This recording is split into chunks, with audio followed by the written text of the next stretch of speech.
episode. Yeah. Well, first of all, welcome back. Happy holidays. Yes, happy holidays. Hope everyone's holiday was cheerful and joyful and full of delicious food. Mm-hmm. So obviously we've been away for a little while, just family. And did anything special happen to you over the holidays? There was this handsome fella asked me to marry him. Yeah. So congratulations on that. And to you as well.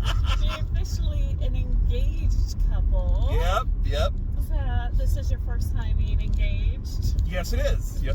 How do you feel? I feel pretty damn spectacular. I don't mind saying I waited a long time to get engaged and to get married, and I always said I was going to wait until I found the right person, and I did, and I'm glad you didn't say eventually I gave up on that. And eventually I decided to settle. Ow. But my lady was well worth waiting for. Aww. And I could not be happier about the future with you. So yeah, that was our holiday. Yay. So anyway, as you were saying, I'm sorry I didn't mean to interrupt there. It's a very special episode, and not because I'm teaching you about the dangers of drugs. That's right. So go ahead. We have several movies that we have watched over the course of the last year that we, for one reason or another, have never gotten around to reviewing. Yeah, so either we did like a movie day and watched like 3 or 4 and then just never got around to reviewing them. Things got busy, shows, kids, right? Illness. I know a couple of these. I think like the first couple. I remember we reviewed and then I think we got COVID. Oh right. Or we watched and then we got COVID, so we never got around to. So anyway, for the next couple episodes, as we're trying to wrap up the year. Because you have a rule. I have a rule. Yes. I have a rule that in order for a film to be eligible for the end of the year lists, there has to be a review of it. That we've done. Yes, that we've done. Yes, we have to have reviewed it either fully or at least in part, just to make it eligible. So there are a couple films that we still haven't seen this year that I still want to see before doing the list, like The Iron Claw. Oh yes. That's as wrestling fans, that is big on our list. But we kind of want to run through these gauntlet ones and give them a little bit of their due. Some of them you'll understand why we didn't break our necks to review it. Right. But some are good. Yeah, and some are very good. So yeah. I think that's the other reason why we want to make sure we get these, is that some of them are very good and deserve to be talked about and maybe get a little spotlight shown on them. So right, a very tiny spotlight, like a flashlight, really. Yeah, but exactly. The most light we can provide. Alrighty, so here we go. Some of these might be longer, some of these might be short, but we are going to talk about these movies for the next 2 episodes. So let's get started. All right, so what are we starting with? First off is the Ben Affleck action sci-fi something called Hypnotic, which is basically Dollar Tree Inception. Yes, very much so. I'll tell you how unimportant this film seems to be. I was trying to remember the exact name of it. If it was Hypnotize, Hypnotic, something like that. And so I go on Ben Affleck's IMDb page. It's not there. Really? I could not find it. Maybe if I go back and look, give it a little bit more time and look for it, I'll find it. But yeah, it wasn't there. Oh my gosh. Yeah. Obviously not stellar. Okay, so first impressions. What do you remember of it? First of all, we watched this like 10 months ago. Yeah, so the basic story is Ben Affleck is a cop whose daughter disappeared. Right. And during a routine call at a bank robbery, the perp somehow drops some hint about his missing daughter, and it's kind kind of a ripoff of an X-Files episode, I think called Push, where the bad guy can like impart information in someone's head. Right. And he starts doing that, and Ben Affleck goes down a rabbit hole and finds out there's this whole conspiracy. And right. Okay, spoil. I'm just going to spoil it because I don't think anyone. It's been out for 10 months, and I don't think anyone cares.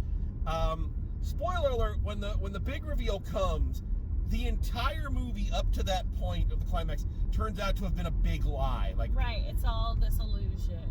Yeah, Ben Affleck's been hypnotized by these people who are the result of some government project. They're trying to get information about his daughter, who this is coming back to me as I'm saying. Yeah, same here. Who, because she was the product of two hypnotic individuals, like they had these abilities. She's like a super hypnotic. Yeah. And so they've been trying to locate her to train her to become basically a weapon. Mm-hmm. And that's why he's like wiped his memory. Yeah. So it's got a little bit of memento in it. It's got a little bit of Inception in it. But the overall product was just not great. Yeah. And honestly, I think the only reason it got any traction at all is because Ben Affleck and Jennifer Lopez had just gotten back together. Yeah. And I don't even think it shows you how much that piece of pop culture trivia matters, because I don't think this movie got any traction. I don't think anybody cared. I don't recall seeing a trailer for it. We found it by, I think it was one of the days we had a day off. It was just us. We like to do movie marathons. And we were flipping through all the streaming services trying to find what was free and new. And this one popped up and we're like, oh, okay, let's give that a shot. And I give them points for trying. But yeah. I mean, there was a lot of special effects. There were. There were that. It was honestly like, the problem is it wasn't terrible enough to be a really bad movie, and it wasn't interesting enough to be a good movie. Yeah. It's just a movie. Yeah. Like, literally, it's not. I mean, I'm sure there's somebody out there who is going to say that it's the best movie ever made, and it's just mind-blowing. Oh my god. But honestly, it's just a movie. Yeah, well, I think you put it perfectly. You know, say what you like about Christopher Nolan and his big concept-driven films like Tenet and misogyny and Inception, but at least they are interesting enough and have big enough set pieces that you can. There's some kind of interesting core concept that I feel like he really mines very well. This one was too all over the place. Yeah. And then, of course, you have the little chosen one child narrative at the end. It just wasn't tight enough. Yeah. Or interesting. No, that's the problem. Yeah. Not interesting. You know, this was not a film that made me want to jump up and run out and tell everybody, go watch this right now. It changes your life. Yeah. No. So, overall grade for Hypnotize. Overall grade for Hypnotize, or Hypnotic, or whatever the fuck it's called. I'm going a D on it, because I think if we had reviewed it right away, I might have gone a C, but it's bland, it's forgettable. I'm struggling to remember anything. That's the worst part, I think, is that, like, I think one of the most unforgivable things you can do as a movie is be forgettable, right? Yeah. Like, I should remember more than Ben Affleck was in this. Yes. Like, for the kind of concept that it was, I should have more, like, impact. It should have impacted more, and it just didn't. So yeah, agreed. So no, yeah, I'm gonna go with a D as well on this one. sorry, Ben. Yeah. You've done a lot of good things, but this was one of them. Yep. Yeah. At least Jennifer Lopez wasn't in it with you this time. That's right. At least it wasn't Geely. At least it wasn't Gigi. Okay, so next up, we are kind of turning the tables a little bit. Have we reviewed a documentary before? We have not. I know you have. I started ironically, I started reviewing documentaries after we got together. Right. And then I started watching more of them. Because I am a documentary freak. You are. So this is not the first documentary in the history, but it's the first one in the history of the podcast, and then the one that we've done together. Right. So this one was Bama Rush. Yes. If you are on TikTok during the fall at all, you know that like they have these sorority girls who go on TikTok and describe their outfits that they're wearing for Rush Week. And oh my gosh, these girls have outfits for one day that cost more than my car. And my car's not that old. It's, pretty decent.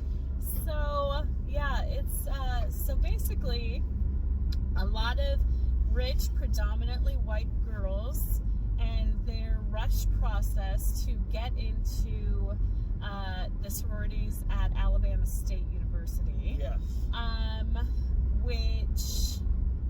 Or is it University of Alabama? I think it's the University of Alabama. So Bama, whichever one. Yeah, whichever one rolls with the tide. That one, which apparently is a very highly sought after thing. Amongst very rich white girls. Yes. So, now, what's your experience with sororities and fraternities? Very, very little. Right. My undergrad, the University of Alaska Anchorage, did not have many fraternities or sororities at the time. We did have one friend. We had a friend who was in one, but that was the only way I knew any of them existed on campus. Right. I went to the University of Memphis for my graduate work, and the sorority and fraternity scene was a lot more prominent. Now, there. With it being in Memphis, was it a lot more black sororities? It was a mixture, from what I could tell. Okay. There was a mix of predominantly white and predominantly black sororities and fraternities on campus. Again, I knew people who were in them, but I myself had little to no contact, or basically the best insight I have to fraternity and sorority life was watching the MTV reality shows of those same names back in the early 2000s. So this documentary follows like 4 or 5 girls as they're getting ready to rush, like as they're planning like their senior year at high school and their freshman year in college, getting ready to rush the sororities at Bama, and how like they're hiring people to help them rush. Yeah, like there's like a rush coach. Right. So right away, these are not poor kids. No. These are wealthy teens. One is from somewhere up north, pretty far. I can't remember where. And she just really wanted to go to a southern school and get a southern husband. Mm-hmm. And they have these. It's a very specific type of girl. One is a person of color. Mm-hmm. Was she mixed race? I do not recall. I don't recall either. But so that was interesting because predominantly these are sororities that are white, and they have a lot of rules to get into the sorority, and a lot of things that you have to follow, and a lot of it seems to be centered around how much money you have and how much of that wealth you can display. And I think that right there we run into one of the big problems with this with this documentary, and I think there's other examples we can talk about. It is remarkably unfocused. It is. Like, watching it, you're wondering, okay, what is the filmmaker's purpose? What are they trying to do? Are they trying to expose the shallowness of the sorority fraternity system? Are they trying to show that, these girls don't fit the stereotype that one would normally associate with a sorority? What is the point? Because if the latter is what the filmmaker was trying to do, she failed. Well, the problem too is that the filmmaker, she keeps comparing these girls trying to rush with her own journey with alopecia. Yes. And if you are a documentary fan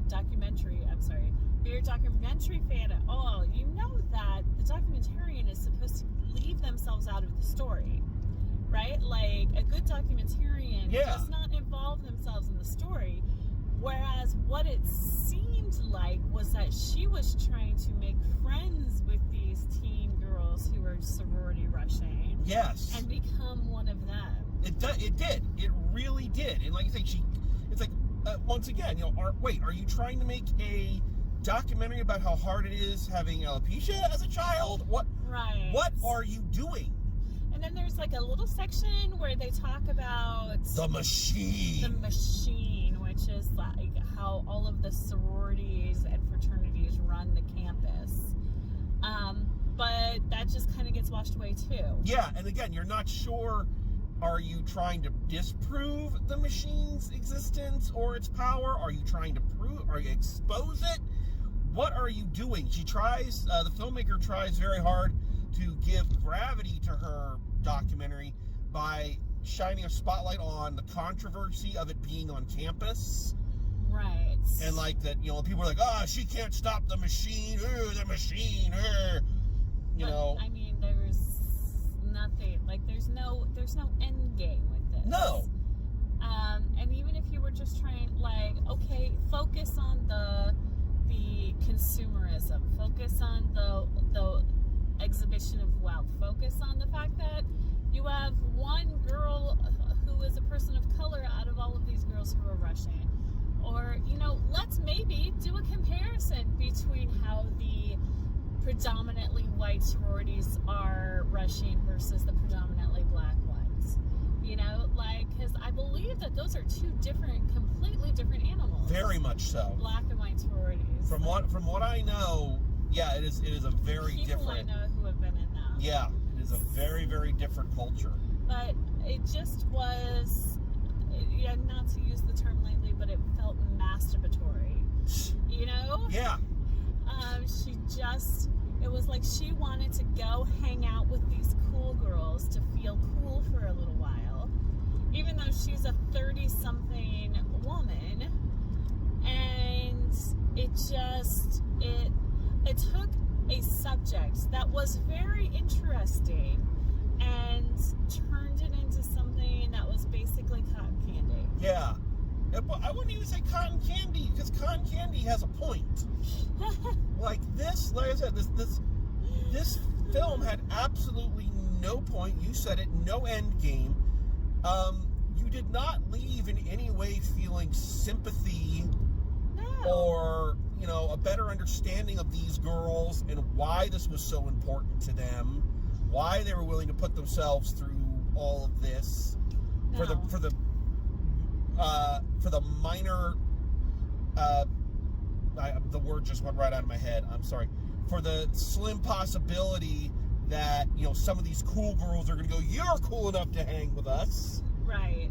I think that was always the thing, and again, I haven't been in one, I've never been near one, so I'm sorry if I'm speaking in generalizations here, but that's always the thing that always bugged me about the idea of sororities and fraternities is this concept of you're going to tell me who my friends are.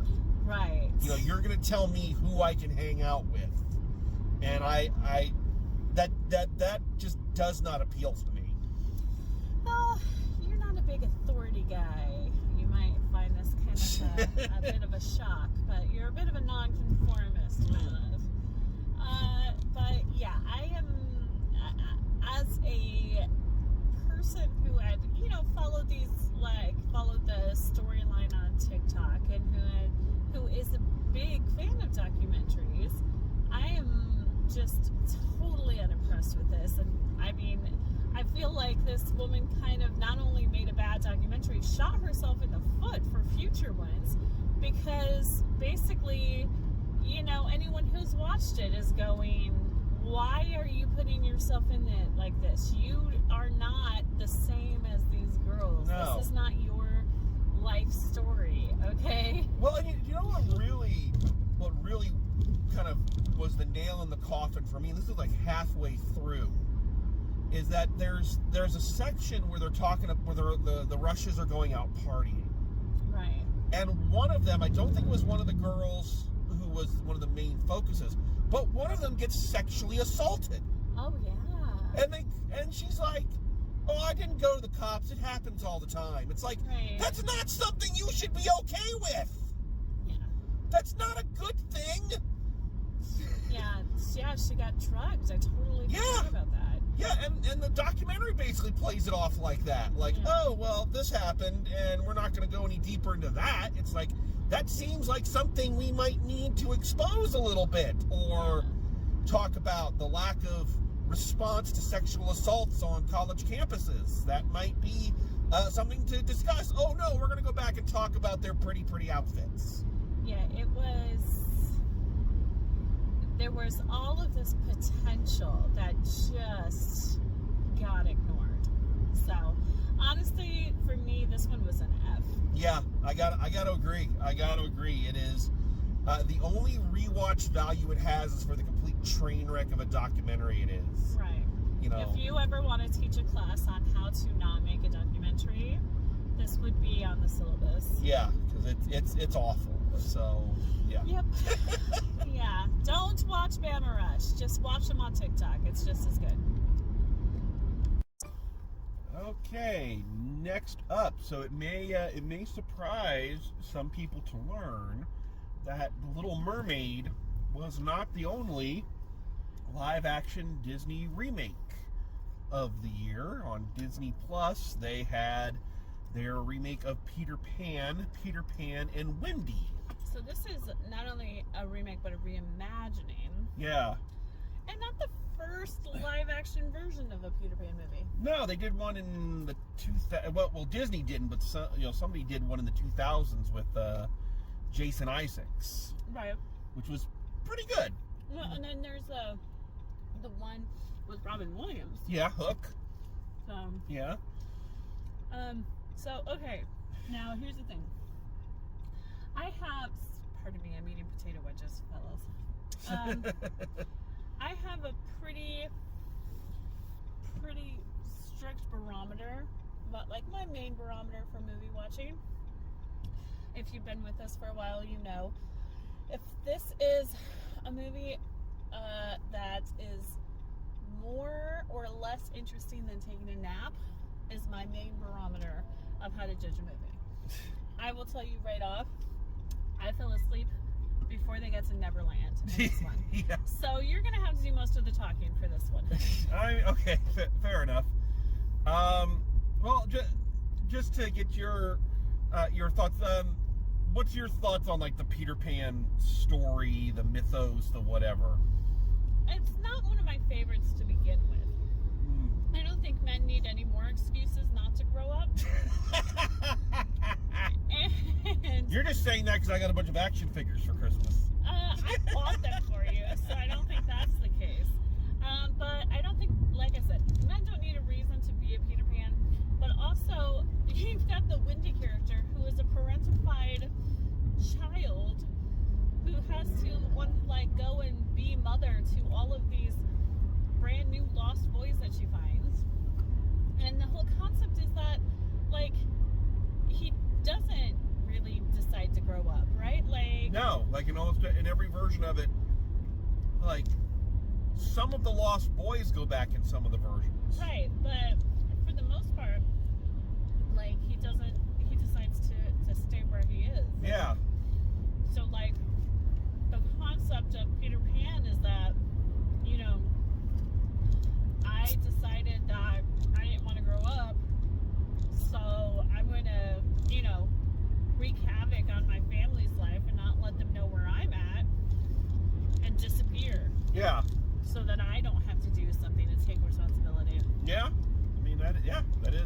in a nutshell. But anyways, you have a different. You kind of like the Peter Pan. Yeah, not really. Like, I don't really have a strong connection to the Peter Pan mythos, or I enjoy the original Disney version, mainly for the voice actor, and now his name goes right out of my head, playing Captain Hook. Now, you do like Captain Hook. I do like Captain Hook. Right. And I love the Disney, the kind of foppish. There's another queer-coded villain. Yep. I love him and Shmee together as a comedy team. Like, so I have a certain soft spot for the original, the animated film. It's not one of my favorites, and upon rewatch, you go, boy, howdy, is it racist? Yep. Like, oh yeah. Oh, goodness gracious me. Huh. What's the worst thing? And nobody talks about this when they talk about Disney and the racism of the times in which a lot of these movies were being made. It's not only that these films were racist, it's that they were catchy racism. The songs that they wrote about these things are damn catchy, and they stick in your head. So you're sitting there walking down the street going, I think I've seen about everything, but till I see an elephant fly. And they're like, wait a minute. Yep. That's the insidious thing, is that the racism is so catchy. Right. So, but we would like to say that racism is bad. Racism is obviously very bad. We do not support that in any way, shape, or form here. The official statement and stance of the Drive Home Reviews podcast is racism is bad. Yes. The fact that we have to say that is sad, but there you go. Anyway, and I think that is one of those reasons. We talked a little bit about this with The Little Mermaid, and it feels like to me with these Disney live-action remakes, there's one or two reasons for them to exist. One, they're trying to just bank on the property, and those are the ones where they kind of just do the shot-for-shot remakes with very little. Like The Lion King. Even The Little Mermaid to an extent, Beauty and the Beast. Right. The other is the ones where they are trying to overcorrect for issues or criticism that's been hurled at the film. Like Mulan. Like Dumbo. And I feel this one kind of falls into that category. The problem is that that's the only reason that you have for making a movie. It's not good enough for you. Yeah, there's not, you're not really doing anything. You're just trying to keep CinemaSins off your back. And it doesn't work. No. Now, so you were a big fan of Hook. How do you feel about Jude Law as Hook? I think Jude Law did okay. Yeah. I think he did, he was all right. I don't think he was as good as, Dustin Hoffman or Jason Isaacs. He was better than Hugh Jackman. Which one was Hugh Jackman? He was in, this is another one they did a few years ago. I think it was called Pan. Oh, yeah. And that was one that tried to take the Peter Pan mythos and make it into, like, a Harry Potter. Yeah. Where Peter Pan wasn't just some kid who ran away, he was a chosen one. Which chosen one narratives are boring as sin. Yep. But I think he did okay. The one thing I really liked about this movie is they actually did try to do something a little different with the mythology of it. Specifically with the relationship between Hook and Pan, where it's revealed that Hook was actually the first lost boy. Right. And that he and Peter ran away to Neverland together. But Hook eventually got tired of it and wanted to go find his mother. Peter didn't want to and tried to stop him. Right. And of course time passes differently in Neverland, so by the time Hook left Neverland, his mother was lost, and he was found by a group of pirates who raised him. So it kind of turns it a little on its head with a bit more of the Pan is the villain and Hook is not as evil as you think he is. Right. Little backstory. Yeah, which I thought actually was a neat take on it. Right. So I thought that was very well done. Because otherwise, why is this pirate trying to chase this boy? Yeah, it does. Yeah, it does give some meat to that, because I remember watching the Jason Isaacs version, and that was the first time. You know how sometimes things don't dawn on you Right. until you actually see a certain version. That was the first time it dawned on me that, Hook's main goal is to kill a child. Yeah. And not only that, but he's not very good at it. Yeah. He's not a great pirate. No, he's not. He's a very bad pirate, really. But, so I thought that was interesting. I do give them credit for the more diverse cast, including an actor with Down syndrome as one of the Lost Boys, an actual indigenous person playing Tiger Lily. Right. I am liking Jude Law's lean into his later years. Like leaving behind the Alfie, yeah, romantic comedy stage, and really kind of going into this, leaning into his like bad man or villain era. Yeah. With this and the Marvel movies, So yeah.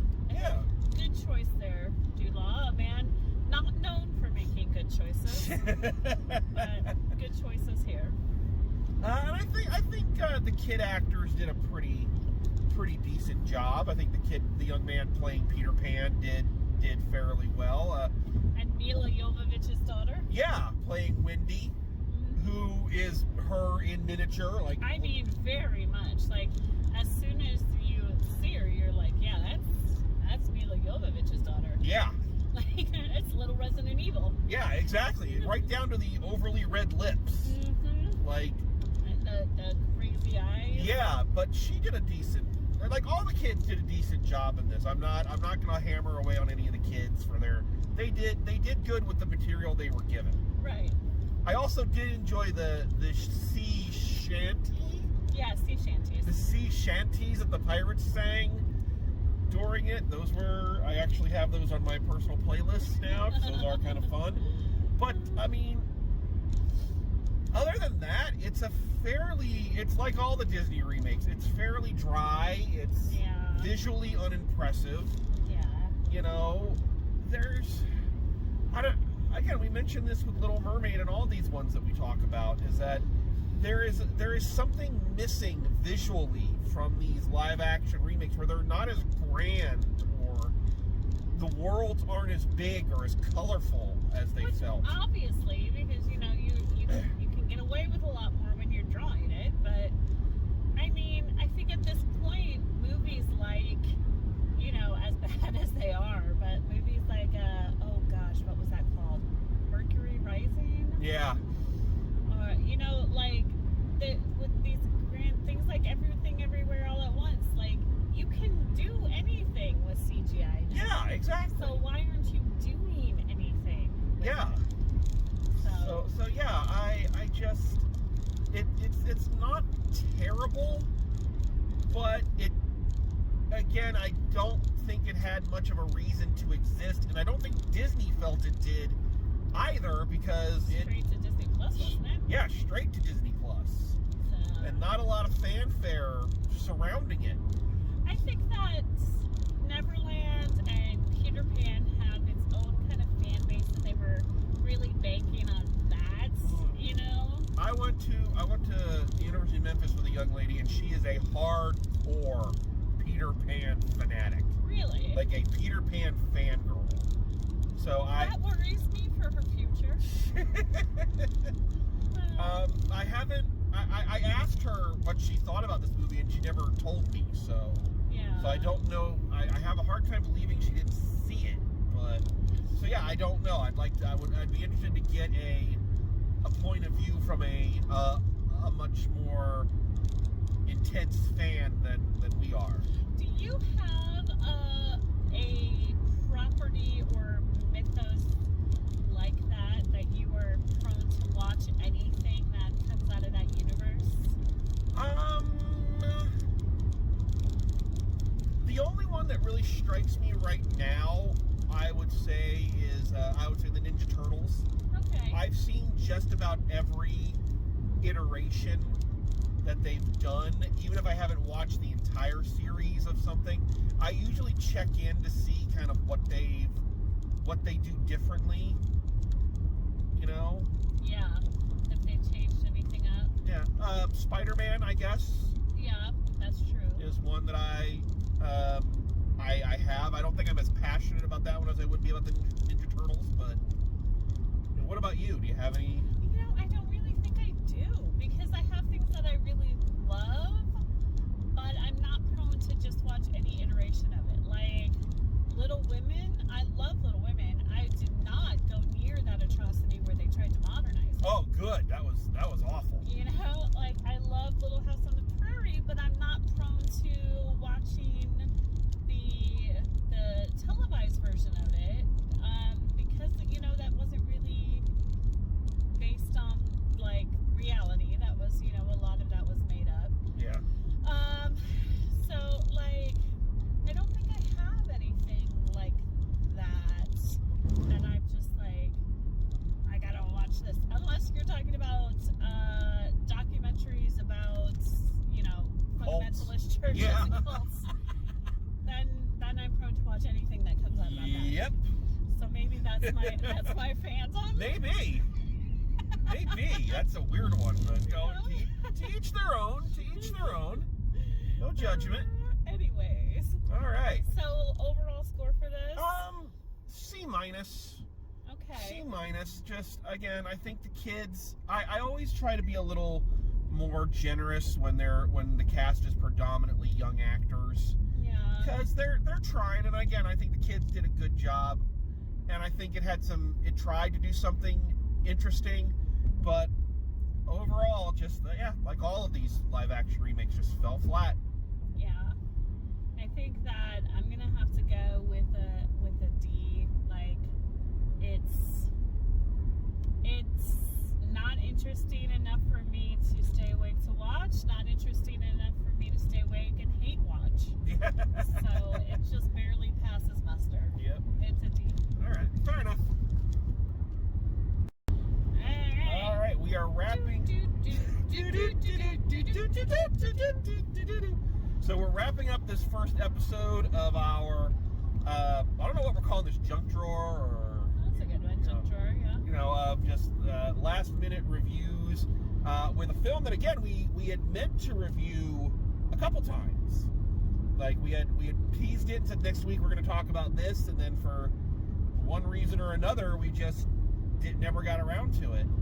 I remember we actually, the day after we watched it, we were driving out to a Goodwill. Oh my gosh. And we talked about it at length, and we were like, why aren't we recording this? No, isn't this the one we did record and then we lost it? No, we didn't. That was Bob's Burgers. Oh, you're right. That was Bob's Burgers. This one we talked about it, and we were like, oh, well, we need to record. We should have recorded that. Yeah.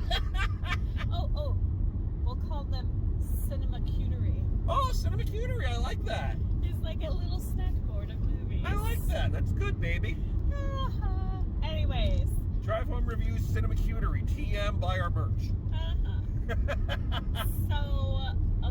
So Super Mario Brothers. Let's talk history of Mario Brothers. Okay. I played Mario Brothers with my siblings growing up. I'm not a big video game fan. They give me anxiety, which is the opposite of what they're supposed to do. I'm sorry, I have to, right now we are driving to town to go to Sam's Club, which is about an hour drive for us.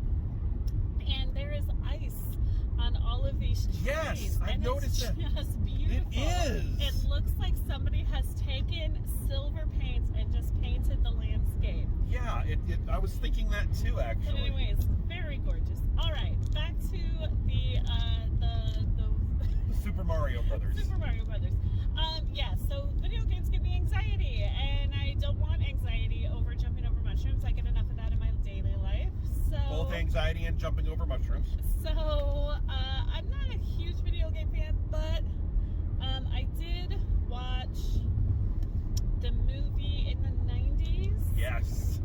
And I want to say there was like a TV show. There was. Okay, I remember watching the TV Yeah. show. Okay, so but you have a much more varied history with. I am of that generation. Right. I am of the Nintendo Entertainment System generation when that was the biggest thing in the world. Right. And Super Mario Brothers was the thing.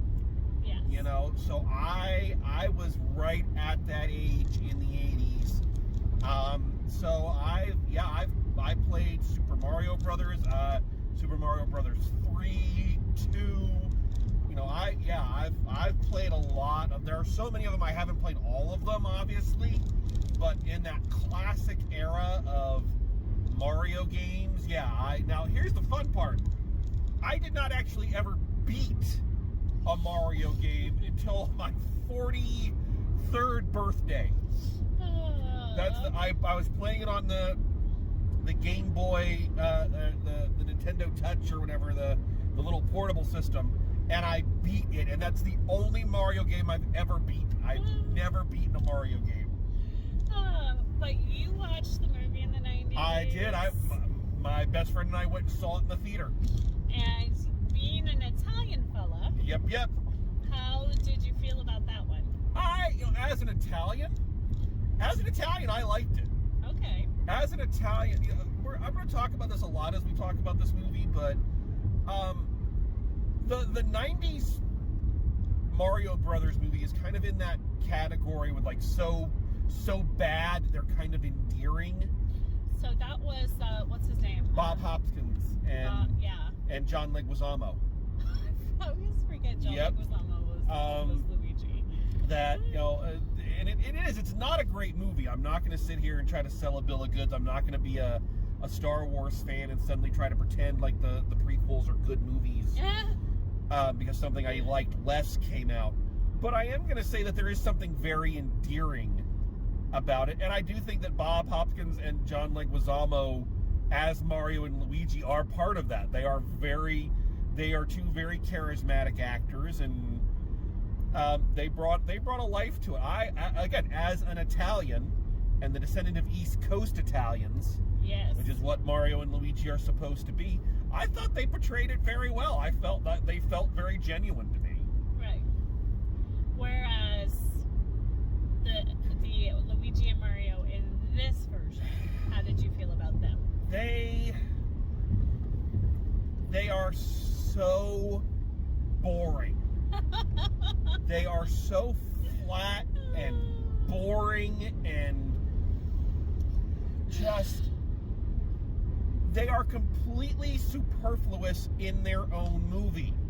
Now, I'm trying to remember, did Chris Pratt change his voice for this? No, not at all. What is with that? You are being paid so much money, you can't even try to come up with... At least when John Leguizamo does voiceover work, he comes up with a voice. You know, he makes his character a character. But Chris Pratt is just like, oh, Chris Pratt.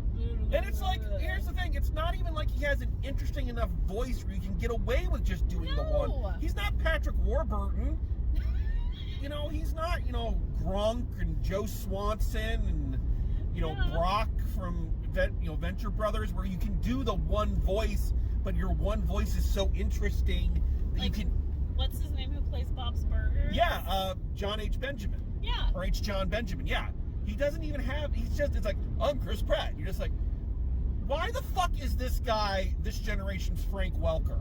Yeah, no. Why the fuck? No, like, who would you have gotten to play him? That is a very good question. I would have gotten the original voice actor from the video games. Really? Yeah. I would have gotten him. Why not? I don't get it. I get wanting to have a big name in but at this point, is Chris Pratt even, like, half the people I know just hate Chris Pratt. Yeah.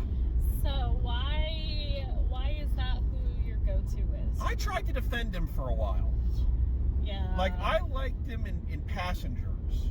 Yeah, you know, I mean, I have a soft spot for Andy Dwyer. Yeah. From Parks and Rec. But I feel like almost like Andy Dwyer, Chris Pratt, and modern day Chris Pratt are two completely different people. Yes. And I don't like modern day Chris Pratt. Now I should have thought about that a little bit more. We asked who would I have gotten to do the voice. I don't know. I'll have to think about that and see what I can come up with. But anyways, so he doesn't have the Jersey accent. He doesn't sound Italian. He doesn't sound interesting. Yeah. Like, and I think that is my big problem with this entire movie, is that the Mario Brothers are completely boring and... Right. Like, okay, I understand the desire to kind of try to shy away from the Mario rescues the princess trope, which is so prevalent in the video games. Like, it's such a trope there that they even make fun of it in the video games now. Right. You know, like one of them starts with Princess Peach leaving him a note, you know, "Dear Mario, due to my most recent kidnapping." Yeah. You know, it's like, okay, they know enough to be self-aware of it. Here's the problem, though. Like, if you take that away, what are they good for? Exactly. Like, so who played Princess Peach in this? That was Anna Taylor-Joy, but she sounded like Sarah Michelle Gellar. Right. Now, of course, the most interesting character in this whole thing was Bowser. Yes. Bowser, played by Jack Black, who did an amazing job. Yeah. If I could just watch Bowser, if you could just cut out everything else in this movie except for things that have to do with Bowser. Yeah. And then that's a good movie. Or at least a good short. Yes. Like, come on. Honestly, this one did not pass my nap barometer. Like, I woke up for the parts with Bowser in it, and I slept through everything else. Well, and like I said, like, okay, I get that they wanted to get away from the damsel in distress thing and make Peach a little bit more proactive. Right. Fine. But you made her so proactive that Mario had no purpose. Right. There was nothing he did that she couldn't have gone and done herself. Here's the thing. When you have a hero movie, you're not supposed to end up hoping that somehow the villain gets the girl. Yeah. Like, at the end, you're like, oh, I kind of want Bowser and Peach to end up together. Yes. And that's not supposed to be what happens, man. Like, you did something wrong there. And they do, and everyone does, but they did Luigi dirty too. Okay. So instead of him rescuing Peach, he has to rescue Luigi. Okay, fair. I can go along with that. But Luigi is just such a bitch. Mm-hmm. He just sits in that cage. It's like he doesn't try to organize a resistance. He doesn't try to escape. He doesn't... I know. You know, it's like you could have... Again, Princess Peach in some of the games at least tries to escape. Just, like, I don't know why they didn't make this more like a video game. Like, I feel like they almost had two different sets of writers, and one worked on the Bowser storyline, and one worked on the Mario storyline, and they didn't really match up. Yeah. So, yeah, I will tell you, when the SNL short skit is better than the movie, that is bad news, man. And if you haven't seen it, with Google Pedro Pascal Super Mario Kart. It's awesome. It's like, really I would... good. That is a movie I would pay to see. Yeah. I would be... It's like, yeah, I'll watch that right the fuck now. You know, I'll watch it several times. Or even worse, and again, when it makes you look at the 90s Super Mario Brother movie and saying, yes, the modern animated one looks more like the Super Mario Brothers movie. It's colorful. It's got good animation. It has all these characters. Yes, but when you feel like they had better characters in the original, that's not a good thing. No. Okay, this one, like you said, its cardinal sin is that it's dull as fuck. Yeah, and it shouldn't be. Like, you have a 30-year-old property here that has so many layers, has so many storylines, and is beloved for a reason. Like, you know, the only reason that this movie got any traction and did anything at all is because, first of all, cartoons are shiny and little kids love them. And Jack Black's Peaches song. Yeah. Which will live and die in your head. Yep. So... But you know, kind of interesting, we say that, but like a lot of fads, it's kind of gone. True. It was there. Everybody was singing it, and who's doing anything with it now? Okay, but I will say, having worked for, you know, part of the year I spent working with little kids, like preschool age kids, it's still pretty prevalent with those guys. Fair enough. So, which I think is, you know, its core audience. So, yeah. Okay, so final grade for Super Mario Brothers. I give this one a D too, man. There's like, this half of our Cinema-Cuterie is failing us. Yeah. You know what? And I'm going to agree with you. I'm going to go D. Really? I am. Again, I think the animation was the only thing that kind of saved it, and everything else, the parts of the story that weren't boring were stupid. Yep. So none of it worked for me. So it's a D. Boo. So, this is the time you don't want to get the D. Yep. So, but you know, hey, here we are. So that's our. You're very proud of that line. You snorted, laughed. You were so proud of that line. All right. So here's our first round of Cinema-Cuterie. Yep. We will be back to wrap up some other films we didn't get a chance to do a full review on. Thanks for coming along. Thanks for getting with us on this. And as always, drive safe, and we will see you at the movies.